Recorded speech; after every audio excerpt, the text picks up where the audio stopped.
Yeah, thank you very much for getting the opportunity to share with you a little bit my vision on the future of mobility. It's not actually my vision. We work at the Technical University of Eindhoven a lot on the future of mobility. It's one of the three key strategic themes for research, and yeah, it's a lot of aspects in mobility that's changing very fast, and I want to just go through you to some trends and some developments that we see as very important for the next future, for the near future. Let me go through these trends in the first place. If you look at the information age, the Internet of Things has reached the world, and in the old days, when you were looking for something, you had a desperate need for a certain, let's say maybe a single or something, or a piece of furniture, and you desperately wanted to have that, and maybe 1 kilometer ahead somebody had exactly that what you were looking for. In the old days this was just like that, and you never probably would find out that there was a need for something, and also for something that was 1 kilometer ahead, and it was never found. Now today we have eBay and all kind of other services that make this information and explicit, so people will find what they need. This is actually an essential thing what's also happening as we see it in mobility. Nowadays the demand and the supply of mobility gets more and more explicit. If there's somebody that wants to go from A to B, and there's a way to go from A to B, there's a free seat in a car, or there's any other thing, there's maybe a train going from A to B just at that time that he wants it, that will be made explicitly. That's already happening now. So with this information age reaching now also the mobility arena, we see that this supply and demand is getting more and more explicit and fully transparent. And you see automatically you see a lot of services coming up. I don't know if you know any of these services. Uber is very famous, at least you see this already in the United States coming up. It's actually maybe a better, but this is a political discussion, better alternative for the taxi services. At least in San Francisco you see that most of the rides nowadays are done by Uber. It's just a link, an application linking a driver with a free seat to somebody who needs to go from A to B. Now there's a lot of fuss, they have their ups and downs, they have a lot of discussion with the taxi companies, which means that they're onto something good, I guess, because otherwise these discussions would not take place. So Snapcar is another initiative that you might have heard of. It's just when somebody has a car and doesn't need it for a day, he could lend it to somebody else. Snapcar jumps in, does all the insurance and the maintenance of the insurance things, and you can use somebody else's car with this service. It's already coming up very, very quickly. Together, that's a ride-sharing app, and I don't know if you have heard of Transit. They're already trying to combine free seats with packages that have to deliver from A to B. So if you drive from A to B, there's also a package at A that wants to go to B, that needs to go to B. You can share that ride, if that package can share a ride. All the things are coming up because the supply-demand information is changing mobility very fast. Another trend is, as you might have heard, is the urbanization of cities. And that has a lot to do with mobility as well, because the problems in cities are far different than if you look at other urban situation. In cities, for instance, you see that a car is not automatically the best thing to choose. And a car used to be, when I was 18, I wanted to have a car because that meant freedom. That's still true probably when you're living somewhere outside the city. But in a city, a car means less freedom, sooner than more freedom, because you have to park it somewhere, and you have to drive around 45 minutes before you find a parking spot, etc. So this trend that people live more and more in cities also has an effect on mobility. And especially the young generation does not automatically go to cars. I lent this picture from Paul, by the way. Thanks for that. This is the explanation why the Generation Y is called Generation Y.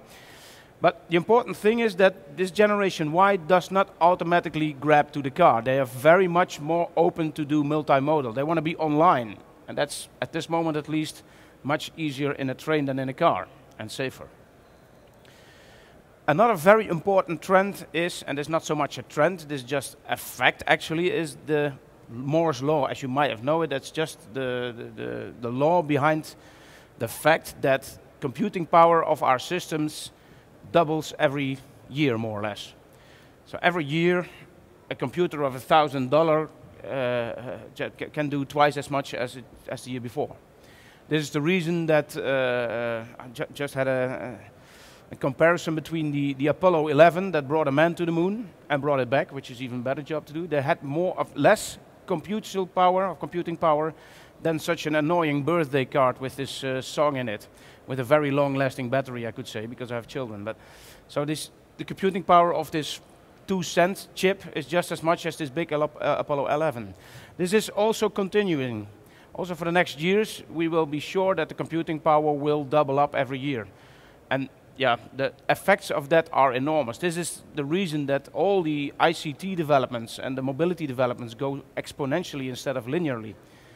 That's why technology and also our world is changing so fast. And the fact is that this world now also has entered the vehicles. Cars are no longer mechanical systems. Cars are electronic systems. And the difference between one and another car is made by software rather than by hardware nowadays. It's even turning into, as I said, a data producing machine.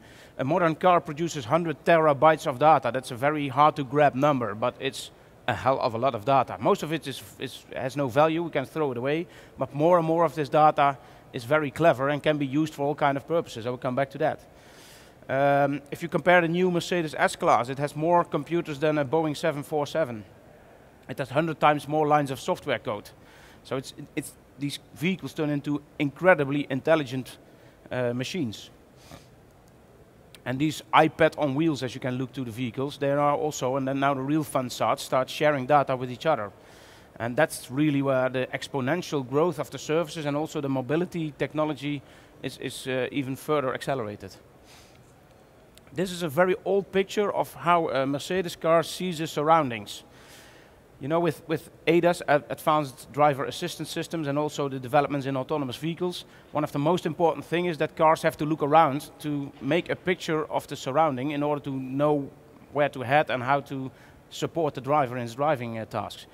Now, you can see that this already has a quite big picture of what's happening around, but if you expand it with Moore's law, you know that in the future these cars will have a perfect vision of their surroundings, and there's a lot of information over there. Probably one of the reasons that also Google is looking at autonomous cars, because the data these cars will produce will probably make them the big data producers in the future. So car is no longer a mechanical system. In the future, it will be a big data provider. So another thing, last trend I'm going to mention is that nowadays vehicles know their way quite well. So with all these systems and these driver assistance systems, the car every now and then knows how to drive better than the driver. You're all perfect drivers, I know that, but in some cases the car can help you in order to prevent to have an accident. You know, these ESP systems, the anti-slip control, anti-braking systems, they help you every now and then. Nowadays, the cars do not also know how to help you in critical situations, they also can bring you from A to B on the best way. I think in a couple of years, probably most cars will have navigation systems, be it installed in the car or a separate system or on a smartphone. Everybody can use navigation systems, and these get more and more perfect day by day. So at a certain moment, people know exactly how to come from A to B.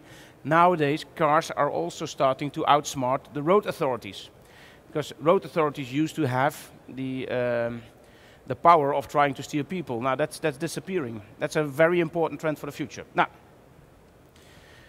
this is just to show that cars may be in the future even better equipped in order to put people from A to B, because if the sign says that if you go to Volendam you have to keep right, every now and then because of traffic jams it might be better to take another route.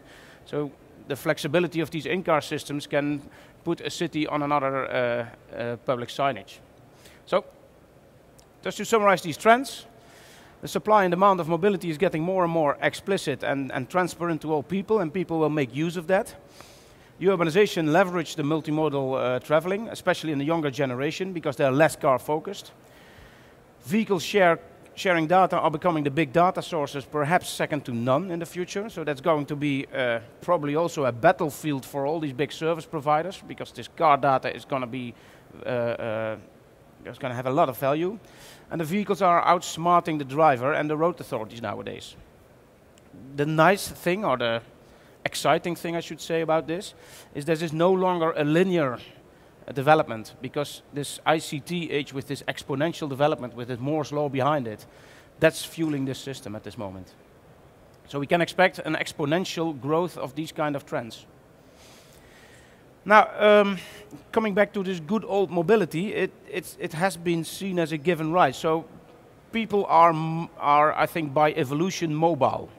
Somewhere in the evolution it happened that if people got mobile, they were more successful than other tribes.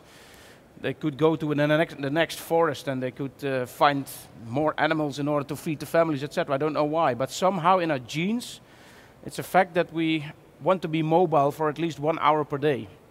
All through history we have been mobile, we have been busy with mobility for 1 hour and 6 minutes, some scientists have calculated. And it hasn't changed through history in thousands of years. So it's in our genes where there's an urge for us to be mobile. And if all the means of mobility gets faster, it's not that we have spent less time on mobility, we just go further. If you compare the range of my grandfather, where he has been through his life, and I compare it to my sons, they already have seen 10, 100 times more of the world, because they are so mobile. So it's a given right. It brought us freedom, prosperity as well, and a lot of fun, and as soon as you start touching this freedom of mobility, people get annoyed. Here in the Netherlands we had a big trial with road charging. So that we would trace the government would trace everybody and could have had a much more sensible way of charging people with the cost of mobility. But everybody was against it somehow, for some reason. On itself it was a well explainable system, but it immediately got into an emotional discussion, and you always lose these emotional discussions. So we're very attached to this mobility. Nevertheless, mobility doesn't always look like the last slide. We have some problems with air pollution, with car accidents, and with congestion, and these cost money. We did some research in order to try to calculate the societal costs of mobility. These are the 3 most expensive dimensions of that. Safety, this is expressed with a certain range, 1.7 to 2.3% of the gross domestic product. That's quite a lot of money, calculated for your own country. Here in the Netherlands, the total damage of mobility is 3 to 5% of GDP, which is for all countries. Here in the Netherlands, that means 20 to 35 billion euro. That's more than our deficit of the country, so we could solve that if we would solve this problem. Now, I want to go through this step by step, just to see what's happening at this moment already in technology and how we see the future evolving, and how we, as a university, also try to help companies and governments in order to improve the situation. Investing in this kind of mobility, and that's also what's happening here in the entire INTERTRAFFIC. That's all systems that help on all these 3 dimensions to improve the situation. It helps to invest in this kind of systems for governments. That's what this sum says about. And we can make also the more explicit calculations for certain technologies. If you use these figures, a lot of, if not all, technology that's at this moment exposed here in the RAI is paying off. So that's a nice message to the governments to start with. But let's go through these 3 categories. First, safety. I did not include the video, that would be too long, but please have a look on the YouTube on a comparison of a Volvo 940 with a Renault Modus. Renault Modus is a small Renault car, and the Volvo 940 is a big, typical Volvo, by far the safest car around that time when it was launched. Now, the main difference between these 2 cars, except for the size, is that this Renault is about 12 to 13 years younger and more advanced. And in this YouTube film, they just clash these 2 against each other, and you could choose where you would put your children in which car. Everybody would choose the Volvo, which on itself was the safest car around that time. But 12 years of development, you can see in this movie, did a lot. You have no chance in the Volvo compared to the Renault, I can say already. Look at the movie. But that's what passive safety has done in the last 2 decades. Now, a lot of investments, also fueled by the Euro NCAP. So you can win stars, and that's a PR thing for customers. So people want to have a 5-star car, and that's fueled by that. We achieved a lot. Now the focus is shifting from making cars safer when they have an accident to prevent cars to have an accident. Active safety. And there's a lot of abbreviation that will be in the next brochure of your car. We already started with ABS, ESP. Now this list will go longer and longer and longer. Intelligent Advanced Cruise Control. In the afternoon there's a seminar on all these new systems that will come up from 1 till 3 o'clock here in the seminar rooms. And we'll go through all the technologies that will come up in order to prevent accidents. So there will be a long list of new things, lane departure systems like that, that really increases the safety issues. On the other hand, we're also doing research at the university on making cars much safer on itself, new suspension systems, etc. On itself, it will be hard in the future to have an accident with a car. I can be for sure. Now, if you look at the statistics, at least for the Netherlands, but I know all countries show similar slides. Here at Netherlands, at least, already with all these systems that I already introduced, from 1970 to 2010, we have seen about 4 to 5 times less casualties in traffic. And at the same time, we have seen 4 to 5 times more mileage from cars. So traffic on itself is about 20 to 25 times safer. So that's already happened. And you see also the typical accident has changed. If we have unsafe, if we still want to continue with decreasing this number, a lot of people say we have to check on speed more. Nah, that's not really the accidents that happen. People overspeeding on highways, they do not cause so many, certainly not lethal accidents. So yeah, the limited effectiveness of law enforcement is a problem on itself as well. We see more and more bikes involved and vulnerable road users, and there's a shift to look at these categories, so it's a total different situation. But we have to go to a zero casualty, and I think that's the goal of every country as well. And now also industry is just taking it up. Again, Volvo in the lead. No one will be killed or injured in a new Volvo by 2020. That's their goal. And they might as well achieve it as well, I believe them. They already achieved it for the XC90, that's the biggest Volvo, in Sweden. That's already out for 10 years and nobody has been killed in or by a XC90 in Sweden. So we have already one country and one car, and they're well ahead to expand that to other cars and countries. In this field you also hear a lot about autonomous vehicles, and also there's also the symposium in the mini symposium in the afternoon from 1 to 3 on autonomous vehicles. A lot of people say about that, okay, we can be short on that. It's just on the climb of the Gartner hype cycle, so it's getting to be a hype, this autonomous vehicles. Doesn't mean that it's not going to happen, but they have to go through the trough of disillusionment. And I think that's going to happen, but somehow cars with autonomous functions will happen. The fully autonomous cars, that's another discussion we might discuss after this meeting. But this is certainly, autonomous functions will also help to create more safety on the road. Looking at the environment, that's the second. It's by far a lower category. The cost of environment are lower at this moment, and there's a very wide bandwidth because scientists do not agree what the cost of all the CO2 that we emit, etc. is at this moment. It's harder to calculate than the safety. Safety, of course, is easy to calculate. People dying or at a relatively young age, that's a bad business case. That seems a little bit blunt, but it's a very bad business case for the government as well when they start paying taxes and then they die. That's not a good thing, of course, on itself, but it's also a financial business case that's negative. But environment, not everybody agrees on the numbers, but it's still quite a high number, that cost of society. That's, of course, cost linked to people having, for instance, asthmatic and health problems, but also the CO2 emissions. That's a little bit difficult discussion. Here is what's already happened in the last couple of years. This is emission legislation for trucks.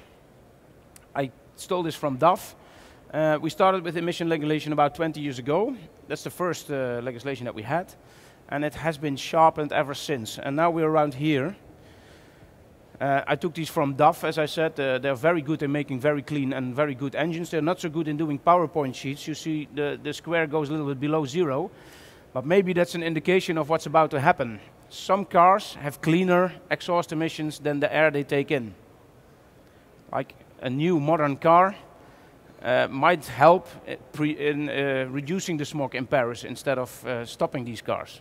And certainly in some Chinese cities, modern cars could be a vacuum cleaner of emissions rather than a producer of emissions. That's the levels we're talking about.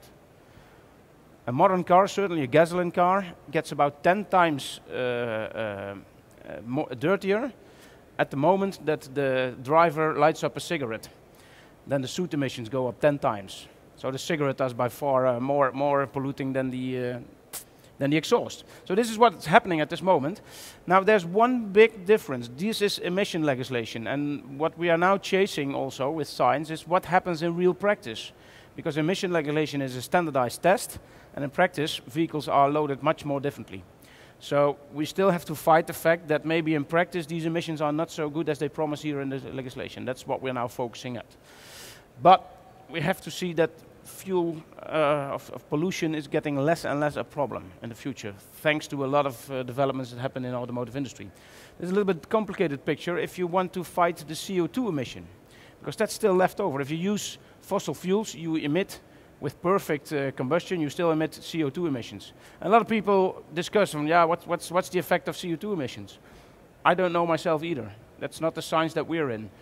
But the fact is that we are doing a very dangerous chemical experiment with the environment and with our atmosphere. We're just pumping in CO2 in levels that have never been shown in the last gazillions of years.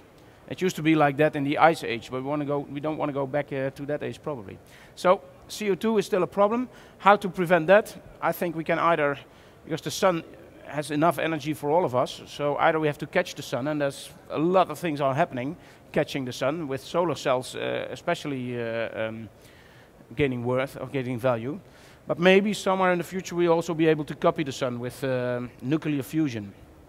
Somehow that's already technology for the future. That's not for 10 years, not for 20 years, but who knows?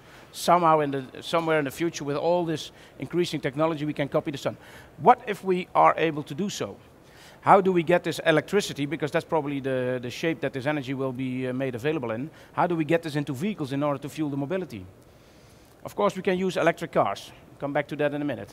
But maybe in the future, because electricity as a power is not really an alternative for long-haul trucks, for instance, or for airplanes. We need some kind of liquid fuel for that. But maybe we can already nowadays make liquid fuels from electricity, so we can come up with some kind of synthetic fuel. I think if you really look in the future of mobility, I think we will end up with synthetic fuel that is made fully durable. But that's about 45 to 50 years. I think if I look at this, we might all live to see that. If you all live healthy and save lives, then we will be there. On electrical vehicles, I don't hope I insult any one of you, but this was the reason in the history that people did not want an electric car. But you cannot say, okay, this is not cool, I do not want that car, so they came up with objective, the objective reasonings. Yeah, you can have an electric car, but as pollution will happen elsewhere, and it's not winterproof, and it's not an all-purpose vehicle, etc., etc., etc. So they came up with very valuable objective reasonings. But actually the real reason was there was some coolness missing in these cars. But you know, this changed. This is the reason that people suddenly want electric vehicles. I'm the happy owner of one of these. So, and I can, and now you cannot say, yeah, now I do want one, it's cool. No, you have to come up again with objective reasoning, and all the reasoning that I just say why you do not want to have an electric car, we can also counterbalance. So it might not be an all-purpose car. We're changing with that, with fast charging stations, but my own experience is it's adequate for 95 or even more % of the trips, and for the other 5 trips, there's plenty of car swapping options. I have a list of 30 people that want to swap the car with my electric car for one day. And there's nice cars beyond that. So if I get away a little bit from my ownership Pavlov reaction, I do not immediately want to own a car. Every now and then I can share it with somebody else. An electric car is very well for 95% of the trips. And all other reasons are right. I will make sure that this presentation is available on the InterTraffic site. So, finally, congestion. That's really where the most of the things are happening at this moment. And this is really this trend of these cars getting clever and starting sharing information. Not only where their position is, but also more information in the future. Cars know exactly how slippery the road is. They know if there are potholes. They know all kind of things that's happening around the car. And they start sharing it. And that's really, really meaning that there's a total different traffic management system in the future as well. Cars will solve their own problems. They will get out of the congestion themselves. They will prevent to drive into the congestion, fully informed. So these are some TomTom figures. This is just a few days of TomTom data. They know exactly what's happening on the road, and this is not the detail, but if you look in detail, they know exactly on which road which typical speeds are on which road, because their customers share their data on an anonymous basis with TomTom. So they jointly are making the best picture of the world and traffic. And they also do this real time. It's just a real-time picture of what TomTom sees when around Eindhoven there's a snowy situation. We in the Netherlands not that used to snow, so it's immediately a big mess. And people are driving very carefully at least, and that's what's happening then. And they have a full picture because they see a certain percentage of the road, and that's also what TomTom is doing. That's now also what other service providers start doing. That's what Waze is doing, and together with Google now and other factories as well. So this is a way of cars informing each other what's happening on the road. And this is really making a very exponential introducing change in traffic management as we see it. Traffic management is quickly changing to, as we call it, a self-steering system of well-informed individuals. And this is a very good and effective system as I see it. So as I see it also, traffic jams, if you have this all information, it's getting actually a voluntary and predictable event. That's at least how I experience as well. I do not make appointments before 9:30 in the morning, so I give myself the freedom in order to adapt my schedule in the morning. I can very easily work from home. That's more and more percentages of jobs can very well be done from the home. We had this NSS stop in the Netherlands, this nuclear summit, in the last few days. Now, hell would break loose, and what we have seen is there was no traffic jam at all because people, thanks to the good information ahead of that, decided to work from home.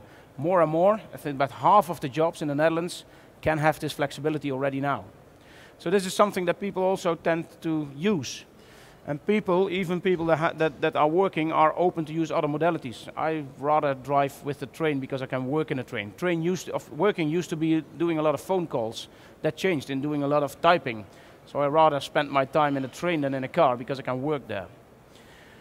That means, to my point of view, and that's also what we're studying, how this new system is going to look like, that road authorities can, for a certain percentage, withdraw from traffic management.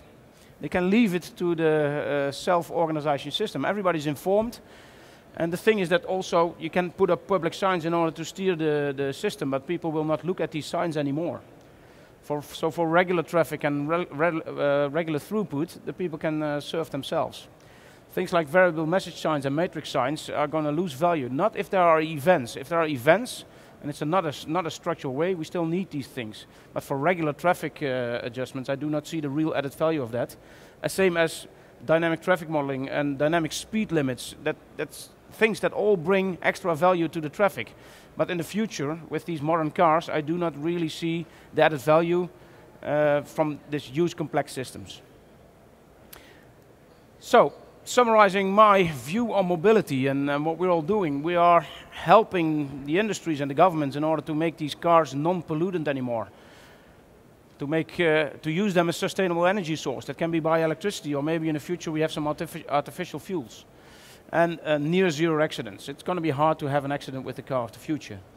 Being in a traffic jam is going to be a predictable and voluntary event. Isn't that good? Of course we need capacity, but at a certain moment the capacity problems will move to the city.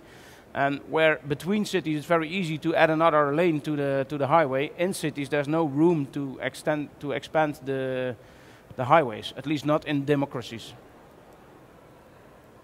So cars will solve most of the problem. The infrastructure innovation will focus more on the basic 2D support function. And smart mobility, as I see it, is a lot of intelligence in the cars, with some basic intelligence in the road as well.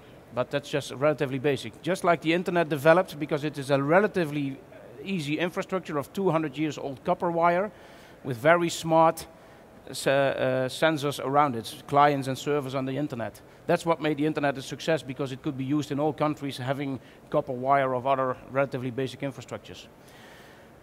I think the biggest change will be that we have full transparency, demand and supply chains. That's really what I started with, and rightfully so, because it will make mobility much, much smarter.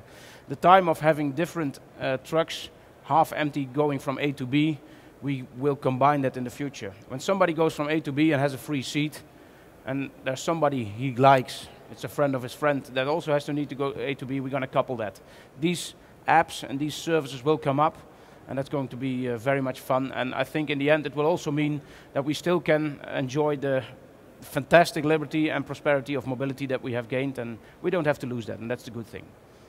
Thanks for your attention. Thank you, Carlo. Carlo, we're in the Intertraffic here, and we have seen a lot of intelligent traffic light systems. But we also heard about smart cars. So what would be the best thing to do in the future? Make the traffic lights simpler and the cars more smarter to find their way? Or a combination of what do you see the interaction between what the road authorities is doing, making the roadside more intelligent, and the car industry, the cars? So where does the equilibrium come? It's a good discussion. You make if you want to make the system smarter, should you invest in the car or in the traffic light in the system? I think there's a lot of value in order to link traffic lights to cars. One thing is that if the traffic light knows what cars are coming from which direction and where they want to head, so if they start sharing information with the navigation system, it can make the traffic light much smarter. That's one thing. On the other hand, the car wants to know what the traffic light is planning in the ahead of it.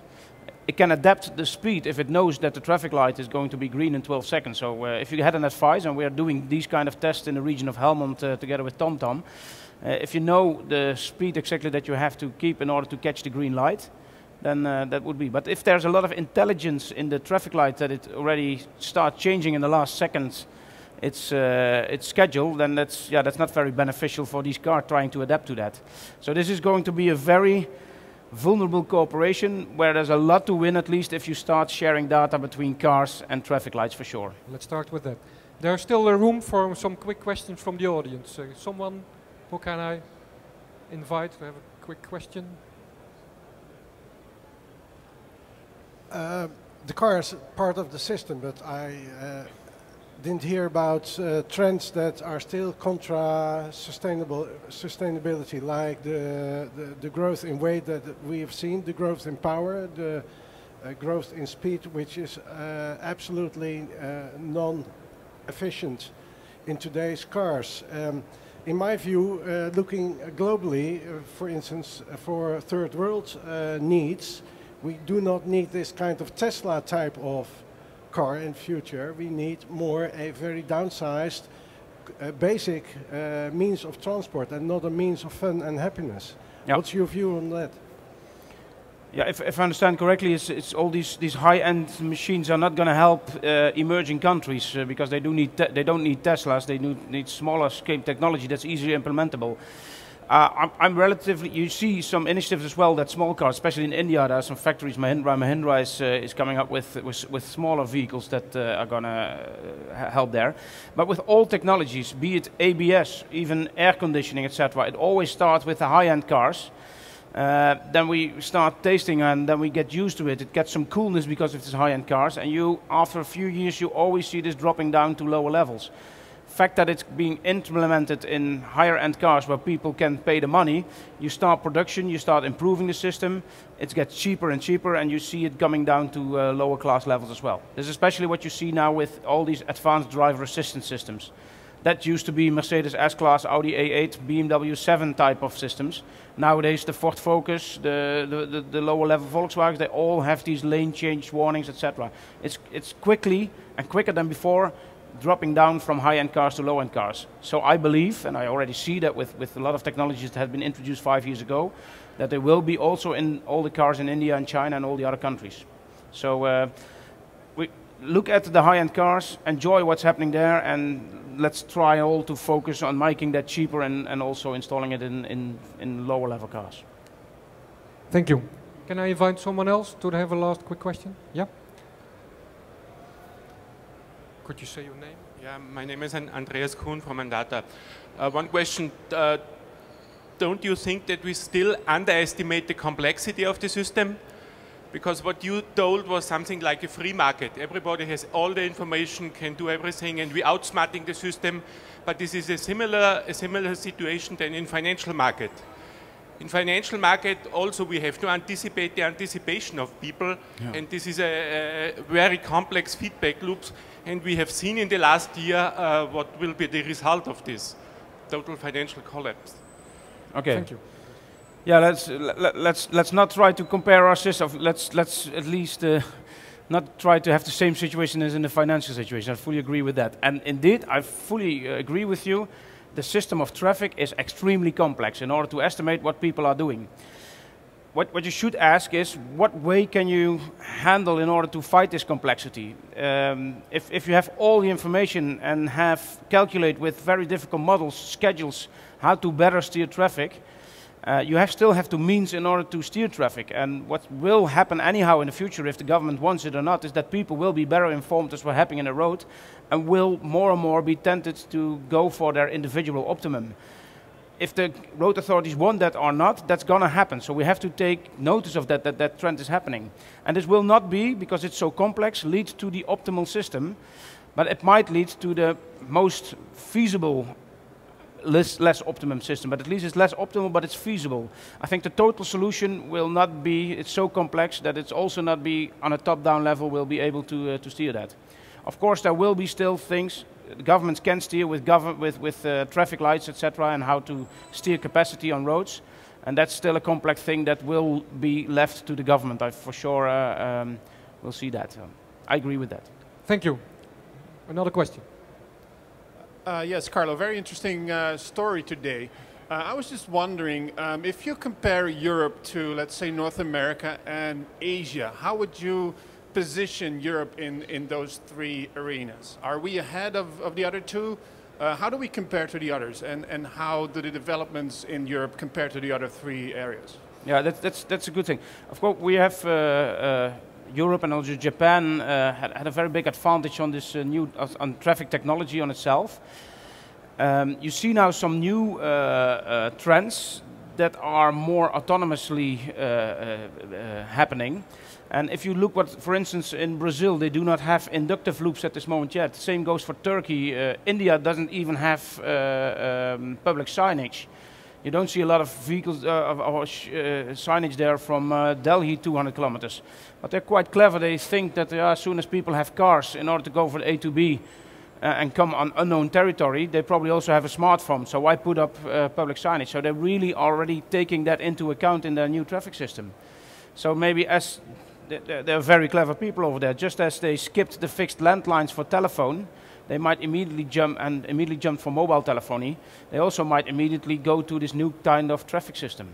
But there's a lot of, just as the gentleman just told, there's a lot of technology that we're now using that's still necessary there. You cannot endlessly have everything self-steering. There has to be some government intervention at a certain point, because at the end, the road authorities have the responsibility of what's happening on the road. So it will be a public-private partnership, but you see these emerging countries quickly jumping to this more self-steering kind of traffic management.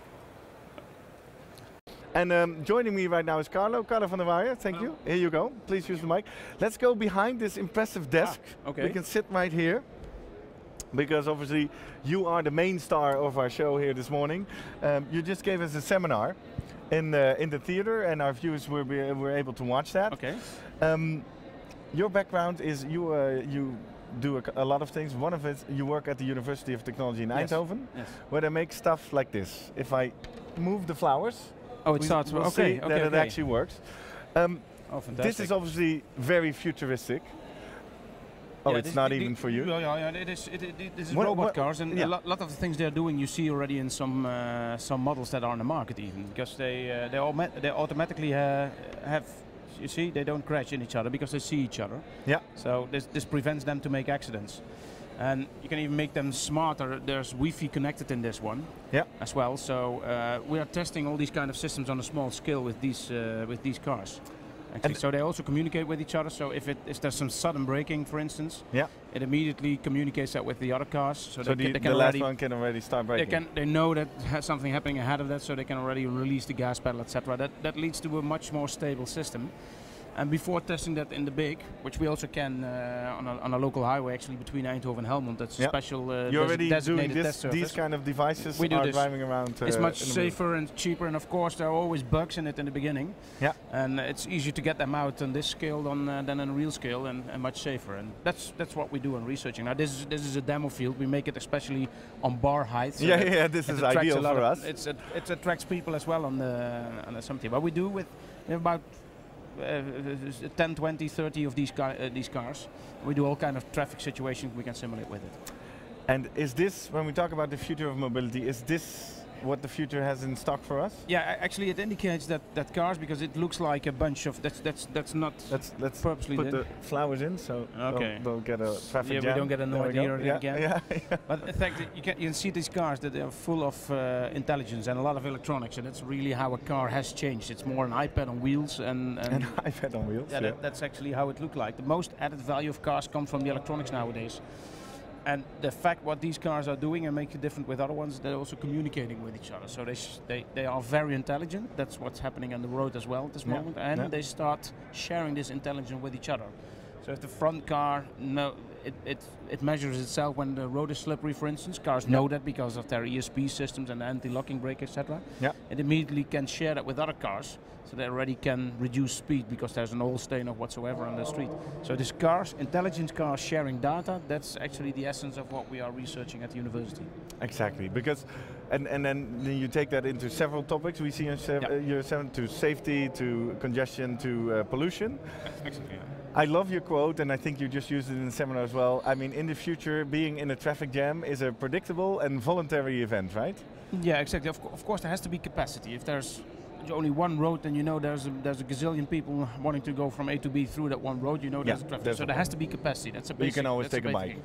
But then, knowing that there's a certain capacity, in the future cars will exactly know their travel time because they inform each other about traffic jams, etc. You have the historical data from all these cars, and all this intelligence from these cars will give full transparency of what's happening on the road.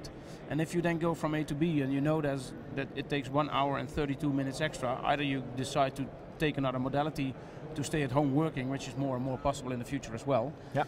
Or you just accept the fact that you're on your way for 1 hour and 32 minutes extra, and that also releases stress. Yeah. Because if you do know it's not gonna last forever, so if you have this perfect information, at least it reduces stress. You have security, and you might need 1.5 hours to do telephone conferences, etc., which is easier in the car in the future because it helps you driving in this traffic jam. But so at least the annoyance of congestion and traffic jams are gone. We're not gonna get all the traffic jams out because there's a limited capacity. Always will be a limited capacity. Yeah. But we can very better distribute it over the available capacity. Yeah. Over modalities, so the better distribution of the traffic over the available system. That's one thing that's going to happen, and we can take the insecurity out, which is by far the most stressful thing and also the most expensive thing. For instance, if a truck goes from A to B and has a traffic jam. I was thinking, if we're talking about annoyances, that's consumer market, but trucks, I mean, you can tell a truck you can go do phone calls for 1.5 hours, but that's the same time wasted, no? That's wasted. The fact, what's important with truck, and that we're making this link with our transport and logistics departments as well, because there's a lot of added value there. If a truck knows that it's going to be 1 hour and 2 minutes late, at least if you have this information, the total system can adapt to that. The supply chain can do something. The supply chain can adapt to that, and maybe it's not a problem to be 1 hour and 2 minutes late. They can decide on the other end from, okay, then when it's done there, then we first do this job and wait for the truck. It's 1 hour and 2 minutes late, and then we do that job. So you solve the problem somewhere down the road. If you have insecurity when this truck is coming, you just wait and wait and wait, and that's really the most costly thing. So getting the insecurity out of a transport and logistic chain is another thing that we are researching at this moment. All right, and does that, going back to these these little vehicles, doesn't that mean we just need to get the person out? That's the thing. There's no person indeed in this thing, but these things do not crash and have lethal things. And they drive the right speed, and they can wait if they have to drive slower. Exactly. We did not develop that they can overspeed. And there's no speed trap here in this infrastructure. But isn't the whole human element the key source of all trouble? It is. Not the key. And then mainly, as you always say, the other drivers, right? 90% is human error of accidents, and it's, I think, 2 or 3% is because something happened with the vehicle, and that's also going down because we get more and more. For instance, a flat tire, and therefore you have an accident that can happen. And it's about 7% things that happen on the road when there's a pothole or something, and that's it. So 7%, but 90% is human error. Now you can either say, okay, then we just cut out the humans. Yeah, like in airplanes, we have an autopilot. Yeah, but that's a good thing. There's still a pilot in an airplane. Yeah, because he carries the end responsibility, and that's also going to happen for the next decades in cars. That you need an end responsible person, which is a person in the car. And an airplane still has the steering wheel, or how you say it. It's not steering wheel. At least it has its control and control sticks. So control sticks. So and this has a reason, because the legal issue might be much more complicated tackling than the technical issue. Because what if an accident happens or a pedestrian gets hit? Was it the computer's fault? Was it the programmer's fault? And people will not accept accident happens with autonomous cars. We do accept that accident happen with normal cars. We have a system built up, we have insurance, etc. And the law is as such. If you can't help a certain having an accident, there's limited liability. So we accept that cars have accidents. We will not accept that automated cars will have accidents. Exactly. Not for 99.99999% of the cases. And 99.9 we might achieve already today. But getting the extra 9 behind that and behind that and behind that is every time is 10 or 100 times more effort. We're doing research in that. We're getting close, but that's going to be a long development cycle. If you can take us a little bit further in the future, where because a lot of this stuff, I think that's the key message of today. There's stuff coming out of the academic world into real practice, full-scale tests. These demos are all happening, but you know what's on the academic research table right now. What is ahead of us? Yeah, ahead of us. So you see all these things now coming up, but there's more and more parts where the car will help the driver with his driver task, and these are things we see now already in practice, the lane guidance, and that's being you help there. But in the future, we'll also see that the space between vehicles might get shorter, so you will be reluctant to drive, but 0.3 seconds from your predecessor. So the bumper stitching, tailgating. That's the official word. So that's going to happen, but that's then actually going to be exactly a benefit for traffic. Yeah, exactly. At a certain moment, people will be open to trust the vehicle that it can drive on 0.3 seconds, which saves space, energy, etc. That's a good thing, and the key question is that's one example of the next thing. I guess because we kind of start modeling and modifying the car. The key question is, do we need so much emphasis on road transport in general? I mean, no, that's a good question. If we see this week what's happening with the NSS, teleworking, other modalities, e-bikes that we see right here, maybe we should just get rid of the car. The way how we approach modality, it's actually one of our main research areas. Is how is the use of modalities changing and the use of mobility is changing. That's the really intermodal split, and right? how we can help governments to make this switch and this. This evolution into a new kind of mobility, and we can help governments with that. It's a transition that you can only push a little bit because it's for the better for everybody. So this changing in how people act with mobility. When there's full transparency on how to come from A to B, you do not automatically grab to your car as we used to do. And this goes hand in hand with a lot of trends. This information is explicitly available. Also the fact that youngsters do not automatically want to possess a car. That's a crazy fact, They want to use a car every now and then, but they do not automatically want to possess a car. They might want that if they have children and live in the suburbs. But now with youngsters all moving to the city, a car, when at least I was young, a car was freedom. A car was really one-on-one extra, give you freedom. When you're living in a city, freedom means it's having annoyance. no car. It's an annoyance. It limits your freedom. You have to get up early because you have to put coins in the parking machine. And you have to find parking place, and it gets broken into. You come home and you have to search for a parking place for 45 minutes. That limits your freedom and your time. So people want to get rid of cars. Exactly. These are all trends that help the fact that we do not automatically come to this car and are more open to use. Are you never afraid that those trends might be so much bigger that all this effort that goes into making cars smarter is then actually a waste? That's a good. It's not a waste. I think it pays off to do both things, and that's what we call. We have two lines in our research. We call it sensible and durable. It's just a summarizing of sensible. First, try to do your mobility organization, support these transitions, etc. And then we always need vehicles, be it trains or mopeds or transport, and let's do that as durable as possible. I get a sign from Gerry that actually some of our viewers are sending in questions. So let's pull Gerry in. Gerry, please share. and great job for doing that. You have the mic, I think I need this mic as well. Okay, good. I just wanted to share with you that we have people from 35 different countries watching at the moment, all over the world. So I'd like to know if you have anything to share with them, specifically people from... In an international context. Yes, people from China to the US, from Australia to South Africa. And they're all awake at this time? Yeah. Yes, it's a good evening in China and it's a good morning in the States, I guess. That's amazing. Yeah. Yes. Yeah. An interesting thing, because I think out of 35 countries, there must also be, as we call it, the emerging countries, but we do a lot of business with them as well. Because there's an interesting fact that a lot of these systems are coming up so quickly. You see that the developed countries, as it's called, they have a lot of heritage installed traffic systems and have more trouble making this transition than these newer countries that might skip or leapfrog some of these steps.